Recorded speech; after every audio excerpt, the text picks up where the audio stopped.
भारत के नदियों की कहानी सिर्फ पानी के बहने की कहानी नहीं है। ये तो वो जीवन रेखाएं हैं जिन्होंने हमारे देश के इतिहास को, हमारी संस्कृति को और हमारे आज और कल को गढ़ा है। एक तरह से ये हमारे देश की नसें हैं जो पानी, जिंदगी और ना जाने कितनी कहानियों को अपने साथ लेकर बहती हैं।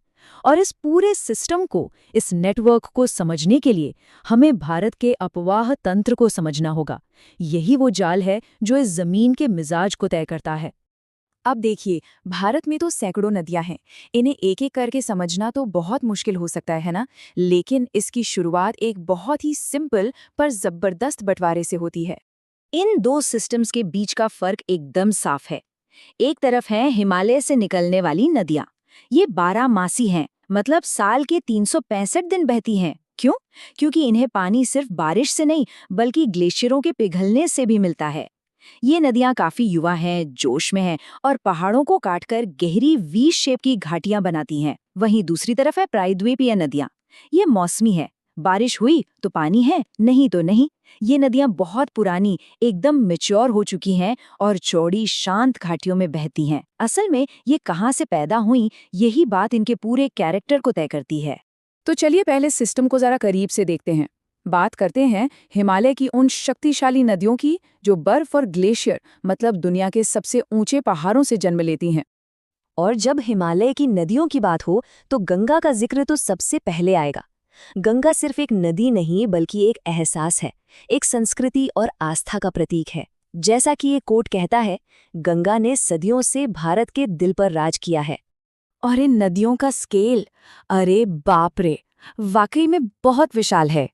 देखिए, गंगा गंगोत्री ग्लेशियर से निकलकर भारत में 2525 किलोमीटर का सफर तय करती है। ये भारत का सबसे बड़ा रिवर सिस्टम है। और सिंधु और ब्रह्मपुत्र भी कुछ कम नहीं है, हजारों किलोमीटर तक फैली हुई हैं। अच्छा, यहाँ एक बड़ा ही मजेदार फैक्ट है। ब्रह्मपुत्र, जिसे तिब्बत में सांगपो कहते हैं, वो भारत की सबसे चौड़ी नदी है। और सिर्फ इतना ही नहीं, असम में ये दुनिया का सबसे बड़ा नदी द्वीप माजुली भी बनाती है। सोचिए जरा, ये हिमालय की नदियों की ताकत का एक बेहतरीन नमूना है। तो अब हिमालय के ऊंचे पहाड़ों से उतरकर चलते हैं प्रायद्वीपीय भारत की तरफ। यहाँ की नदियाँ पुरानी हैं और इन्हें किसी ग्लेशियर ने नहीं, बल्कि मॉनसून की बारिश ने तराशा है। इनका अंदाज हिमालय की युवा नदियों से बिल्कुल अलग है। प्रायद्वीपीय भारत में गोदावरी नदी का दर्जा बहुत ऊंचा है। ये इतनी अहम है कि इसे दक्षिण गंगा कहा जाता है। और क्यों? क्योंकि ये दक्षिण भारत की सबसे बड़ी नदी प्रणाली है। ज्यादातर प्रायद्वीपीय नदियां पश्चिम से निकलकर पूरब की तरफ बहती हैं और बंगाल की खाड़ी में मिल जाती हैं। लेकिन कहानी में एक ट्विस्ट है। यहाँ दो नदियां हैं जो सबसे अलग चलती हैं, नर्मदा और तापी।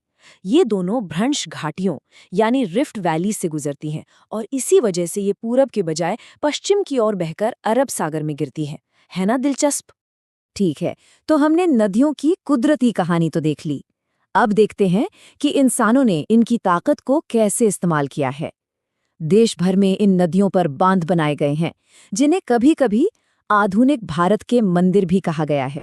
भारत में कई बहुत बड़े बड़े बांध हैं, जैसे सतलुज नदी पर बना भाखड़ा नांगल, महानदी पर हीराकुंड और तापी नदी पर उकाई बांध।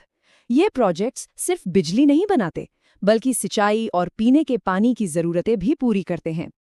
लेकिन नदियों पर बांध बनाना कोई आज की टेक्नोलॉजी नहीं है। ये सिलसिला तो बहुत ही पुराना है। सोचिए, पहली सदी में चोल वंश ने कावेरी नदी पर कल्लानाई बांध बनवाया था, जो आज भी मौजूद है। और आज के इन प्रोजेक्ट्स का स्केल तो हैरान कर देने वाला है। जो हीराकुंड बांध महानदी पर बना है, वो दुनिया के सबसे लंबे मिट्टी के बांधों में से एक है। ये इंजीनियरिंग का एक जीता जागता नमूना है। ठीक है, तो काफी सारी जानकारी हो गई। अब कुछ मजेदार और काम की बात करते हैं। मैं आपको कुछ ऐसी सिंपल ट्रिक्स बताता हूँ जिससे ये मुश्किल भौगोलिक फैक्ट्स हमेशा के लिए याद हो जाएंगे। तो पहला सवाल, गंगा की सबसे लंबी सहायक नदी है यमुना। अब यमुना की सहायक नदियों के नाम कैसे याद रखें? जवाब बहुत ही आसान है, बस KBC याद रखिए। जी हाँ, KBC, के से केन, बी से बेतवा और सी से चंबल। ये यमुना की 3 सबसे प्रमुख सहायक नदियां हैं।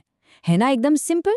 चलिए एक और देखते हैं, ब्रह्मपुत्र नदी के बाएं किनारे की सहायक नदियों को कैसे याद रखा जाए। इसके लिए भी एक बड़ी चालाक ट्रिक है। हमारा दिल शरीर के बाईं ओर होता है, सही है? तो बस बाएं किनारे की नदियों के लिए याद रखिए दिल धक धक। देखिए, DI से दिबांग, L से लोहित, धा से धनसिरी और K से कोपिली। और हाँ, लोहित नदी के बारे में एक और मजेदार बात, इसे अपनी लाल मिट्टी की वजह से खूनी नदी भी कहते हैं। ऐसी ट्रिक से पढ़ना कितना मजेदार हो जाता है ना।